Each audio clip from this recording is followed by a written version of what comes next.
Muy buenos días a todos. Mi nombre es Bernabé Lutaif, yo soy médico especialista en clínica médica y pertenezco al servicio de clínica médica del Hospital San Bernardo de la ciudad de Salta. Quiero agradecer a la doctora Crespo y al doctor Vicente Juárez por haberme invitado a hablar sobre este tema, sobre lo que es hallazgos clínicos en diferentes órganos en enfermedad por IgG4 y los fenotipos. Así que bueno, tenemos 20 minutos, cortito, pero bueno, vamos a intentar ser lo más contundente posible. Bueno, sabemos que la enfermedad relacionada a IgG4 es una enfermedad fibroinflamatoria inmunomediada, puede afectar múltiples órganos y tejidos, pero sus formas de presentación más frecuentes son estas 5, las más frecuentes. La PAI, que es la pancreatitis autoinmune tipo 1, la colangitis esclerosante, la cialoadenitis y dacrioadenitis, es decir, glándulas salivales y glándulas lagrimales inflamadas, que cuando se afectan en conjunto conforman lo que es la enfermedad de Mikulicz, la enfermedad orbitaria y la fibrosis retroperitoneal. Para el abordaje diagnóstico de esta patología es fundamental tener presente la clínica, la presentación clínica es muy proteiforme, muy variada, puede afectar, como dijimos, muchísimos órganos al mismo tiempo. Después el apoyo en el laboratorio, sobre todo lo que es la serología para IgG4, el dosaje en sangre, después dosaje de IgE, eosinofilia, que hasta un 40% de pacientes tienen elevación de los eosinófilos.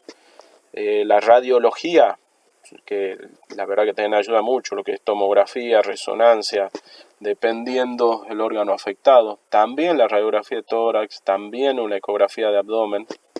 Y la histopatología, que sería el gold standard en estos casos para poder ver el infiltrado linfoplasmocitario ricos en células plasmáticas ricas en IgG4. Acá tenemos el listado de las patologías. Previamente estaban como en una bolsa ahí medio de gato, y ahora ya se sabe que pertenecen y están relacionadas a lo que es la enfermedad por IgG4. Como dijimos, el Mikulicz, el Kuttner, que es la afectación de glándula submandibular, tiroiditis de Riedel, fibroesclerosis multifocal, pseudotumor inflamatorio, fibrosis mediastinal, fibrosis retroperitoneal, periaortitis, periarteritis. La verdad que la última, la nefritis túbulo-intersticial hipocomplementémica idiopática, que hoy está muy claro y se sabe que es la nefropatía asociada a enfermedad por IgG4. Entonces es un desafío diagnóstico esta enfermedad. ¿Sí? Entonces desde marzo, que ya se vio que la verdad que había muchos pacientes con muchas presentaciones clínicas, todos muy heterogéneos, como vemos acá, en este caso todos los perritos, y lo que se planteó a través de un método estadístico, de un análisis muy importante que se hizo, análisis de clases latentes se llama, lo que se logró es formar grupos de fenotipos, que acá tenemos más clarito con los perros. Y bueno, este es el trabajo de los Annals de Rheumatology. El grupo de pacientes con enfermedad multiorgánica heterogénea, y de ahí, después de este análisis que se hizo, salen grupos homogéneos de pacientes. Cada grupo comparte características observables que los distingue de otros grupos. Esto es de dónde salen todos estos pacientes, de la cohorte internacional de pacientes con enfermedad relacionada a IgG4 de todo el mundo. Se analizó la distribución de compromisos de órganos, eso fue lo fundamental. Eran 765 pacientes y de acá se concluyó que habían 4 fenotipos homogéneos de enfermedad relacionada a IgG4. Ahora los vamos a ver uno por uno y haciendo hincapié sobre todo en los órganos más afectados dentro de cada fenotipo. Entonces tenemos el fenotipo tipo 1, que es el pancreato biliar o hepatopancreato biliar. el retroperitoneal y aortitis, que es el tipo 2, el tipo 3, que limitado a cabeza y cuello, y tipo 4, el miculix o sistémico. Sí, creo que hablar todo el tiempo sobre esta diapo va a ser medio difícil, entonces se me ocurrió por ahí desglosarlo un poquito más. Entonces ponemos el grupo 1, que constituye el 31% de los pacientes que pertenece a este fenotipo.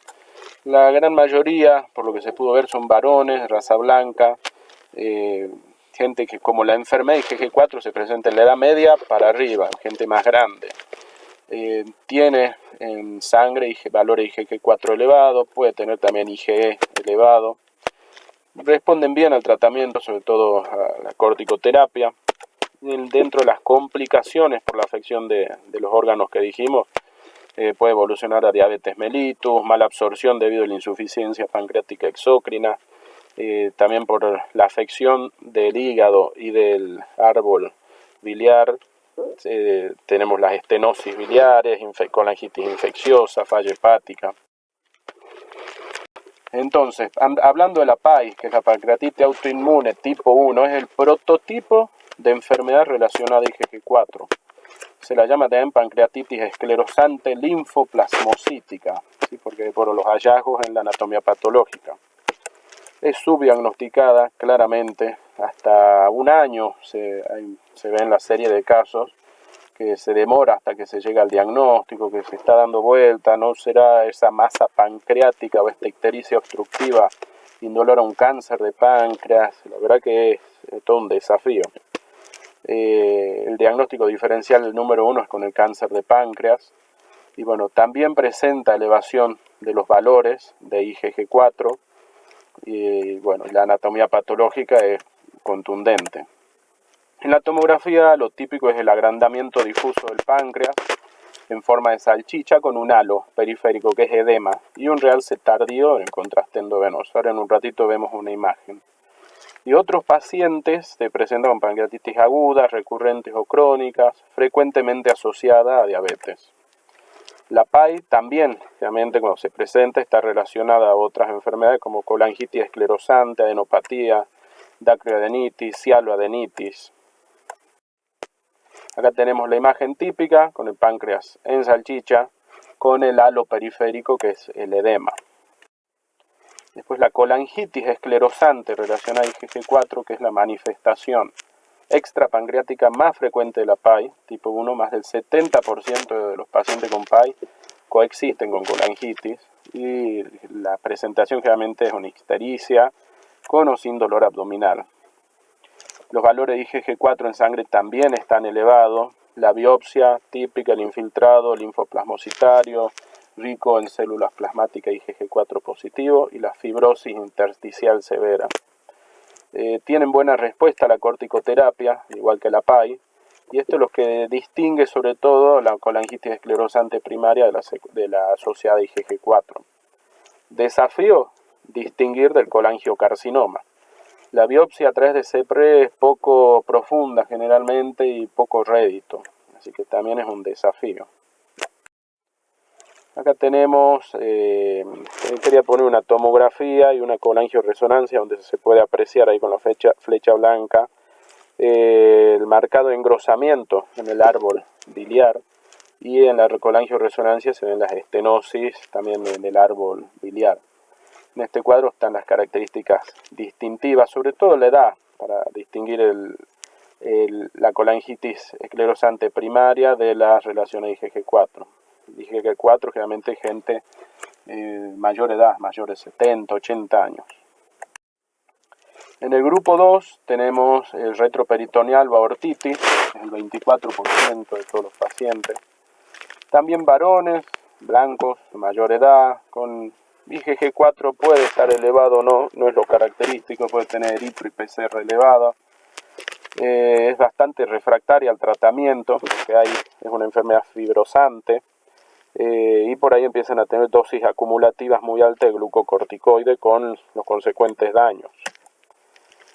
Tenemos acá las consecuencias de la afección, ya sea el pericardio, pericaritis constrictiva, el corazón, de la aorta, retroperitoneo, lo más importante es esto, por ahí el daño renal que se produce por afección de los uréteres, es algo sumamente importante a valorar en cada paciente con fibrosis retroperitonea. Entonces, siguiendo con este tema, una de las manifestaciones más comúnmente encontradas de enfermedad por IgG4 es la fibrosis.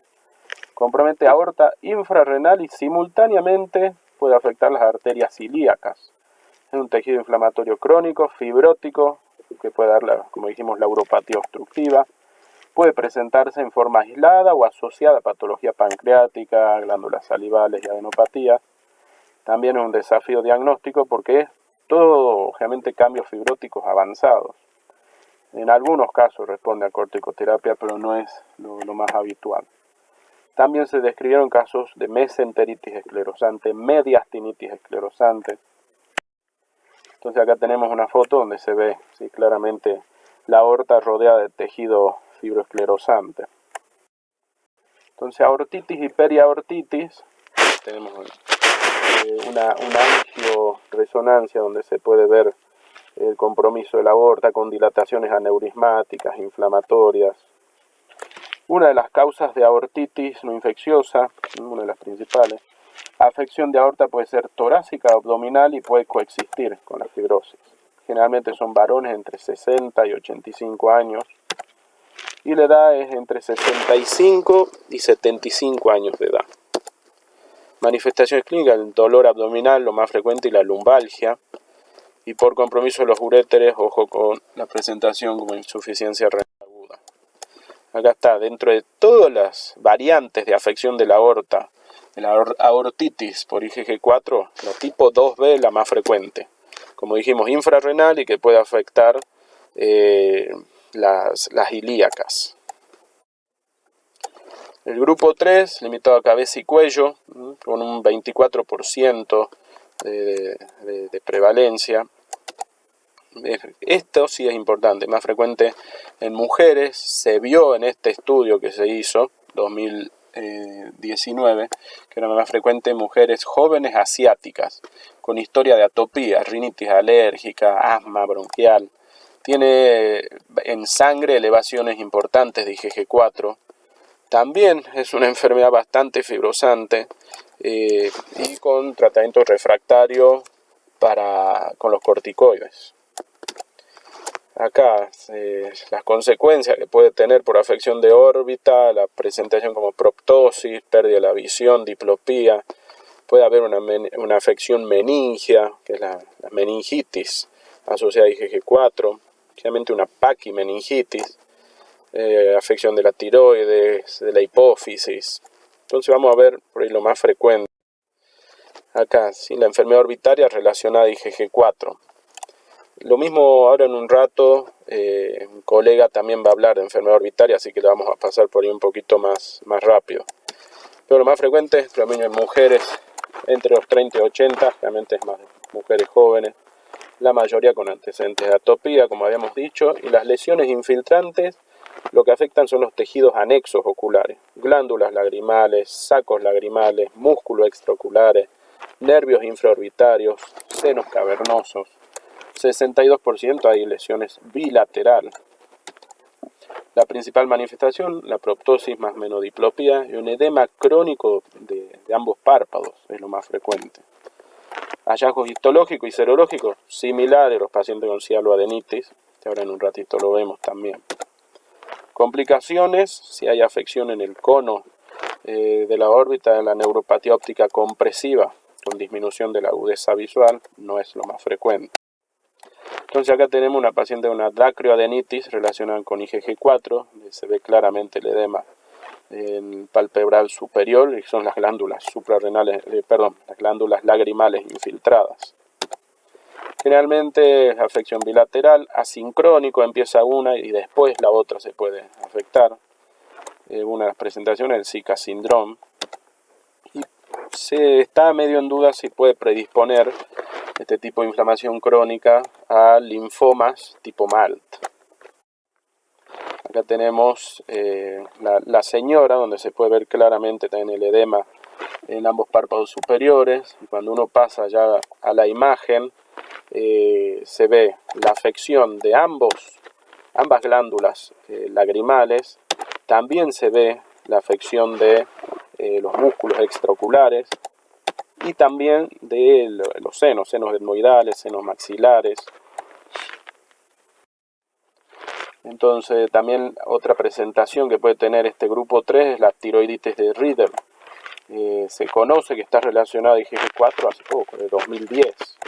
Y generalmente es mujeres, 4-1 en relación a varones, son jóvenes, bocio indurado por lesiones infiltrativas, glándulas duros, son pétreas, síntomas compresivos como disfagia, difonía, ronquera, disnea, eutiroideos al inicio de la enfermedad hasta que el tejido inflamatorio va dañando la glándula y los deja hipotiroides. PAF tiene muy poco rédito diagnóstico y el diagnóstico diferencial es con cáncer de tiroides. Generalmente terminan tiroides cronizados, reemplazados con levotiroxina y por ahí se llega al diagnóstico. Con la fibrosis estoriforme típica de la enfermedad por IgG4, con los flebitis obliterantes y el infiltrado linfoplasmocitario. Una ratio de IgG4 sobre IgG total elevada. Y el grupo 4, que es el último, es el Miculix típico, más presentación sistémica, extraglandular.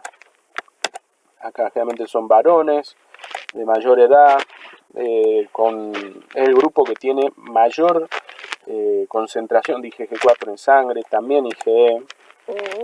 Son bastante, gracias a Dios, respondedores al tratamiento con corticoterapia.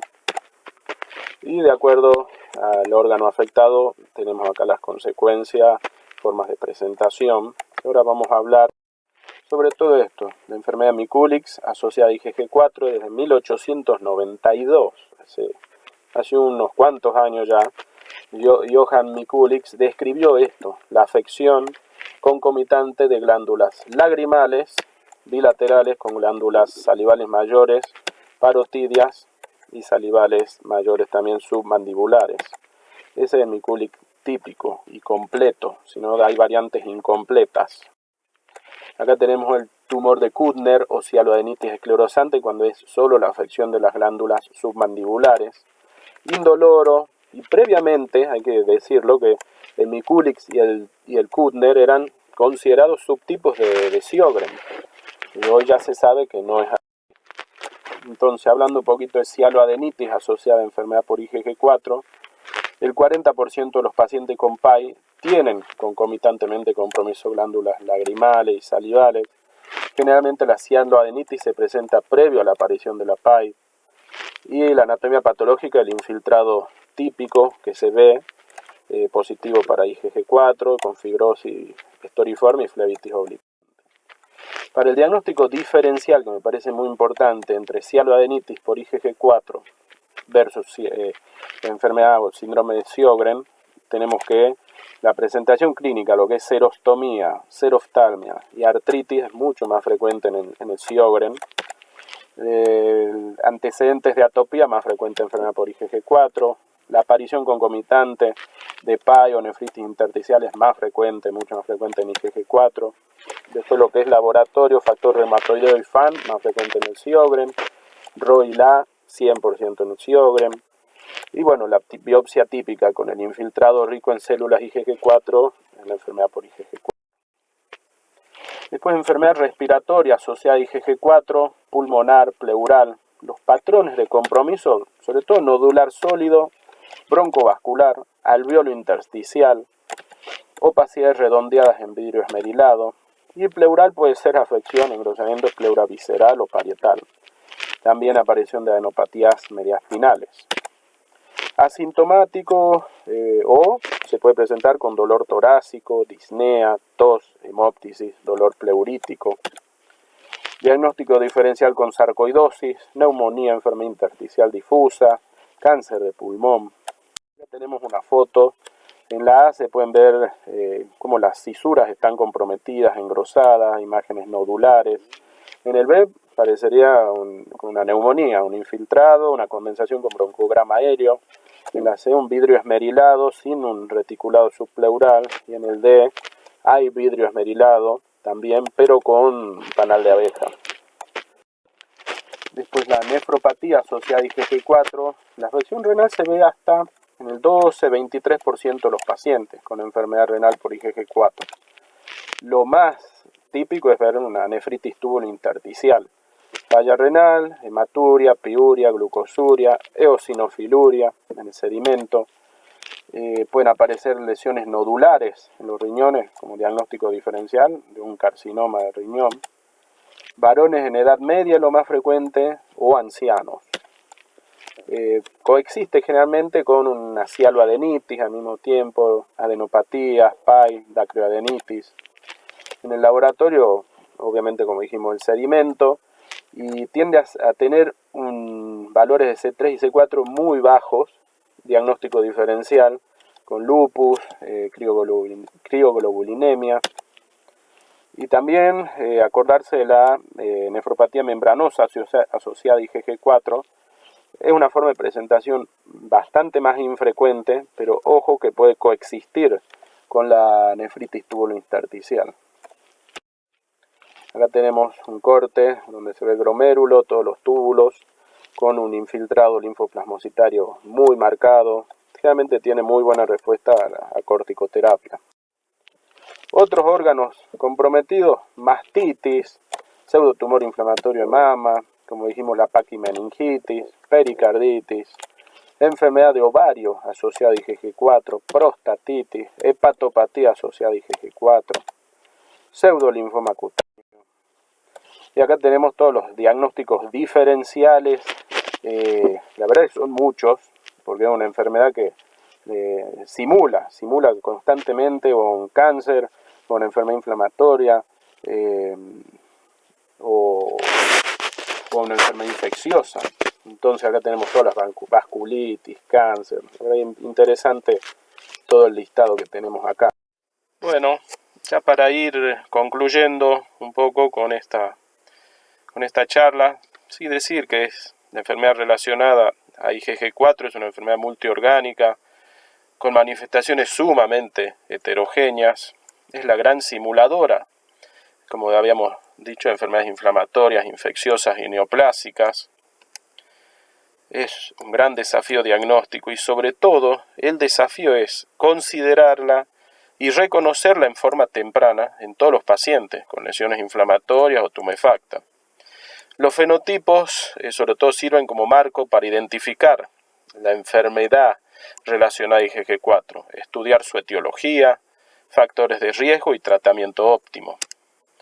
Altamente tratable en etapas tempranas, pero si está en etapas muy avanzadas, cuando ya pueden haber fallos de órganos, ya por ahí es mucho más difícil.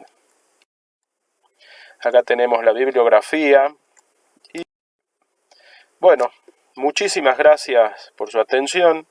Acá los simuladores creo que todos los conocemos. La simuladora que uno más se acuerda siempre es la sífilis, pero tenerla la enfermedad relacionada a IgG4 como una gran simuladora también. Así que bueno, les mando un abrazo virtual a todos, muchos saludos y muchísimas gracias.